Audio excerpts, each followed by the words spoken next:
ناظرین، بڑے خواب سجا رکھے تھے والدین نے کہ بیٹیوں کی شادی کریں گے دھوم دھام سے اور بیٹے بھی شادی کریں گے اسی اہتمام کے ساتھ، لیکن کیا پتہ تھا کہ قدرت نے کچھ اور ہی منظور کر لیا۔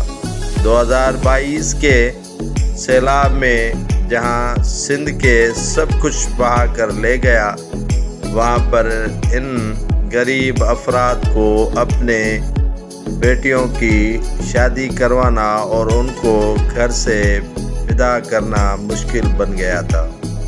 2022 کے سیلاب کی تباہ کاریاں آج بھی سندھ میں موجود ہیں۔ وہاں خدا نے ایک فرشتے انسان کو بھیجا اور اس نے اہتمام کیا ان سیلاب متاثرین کے اجتماعی شادیوں کا۔ جی ہاں، ضلع کمبر شہداد کوٹ سندھ کے تحصیل نصیر آباد میں ممتاز سماجی رہنما ممتاز شیخ کی جانب سے اجتماعی شادیوں کا اہتمام کر کے شادی ہال کو سجا دیا۔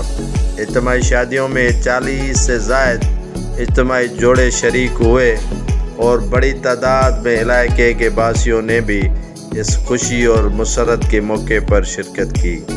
شادی ہال میں ہر طرف بھنگڑے اور شادمانیاں ہو رہی تھیں اور اس موقع پر دلہن اور دلہنیا کو تحائف بھی دیے گئے۔ اجتماعی شادیوں میں بڑی تعداد میں علاقے کی خواتین، مرد اور بچوں نے شرکت کی۔ ان کا اجتماعی طور پر نکاح بھی پڑھایا گیا اور ان کو حسب معمول روایتی طور پر تحائف بھی دیے گئے۔ ان جوڑوں کو بڑے دھام دھوم سے رخصت بھی کیا گیا۔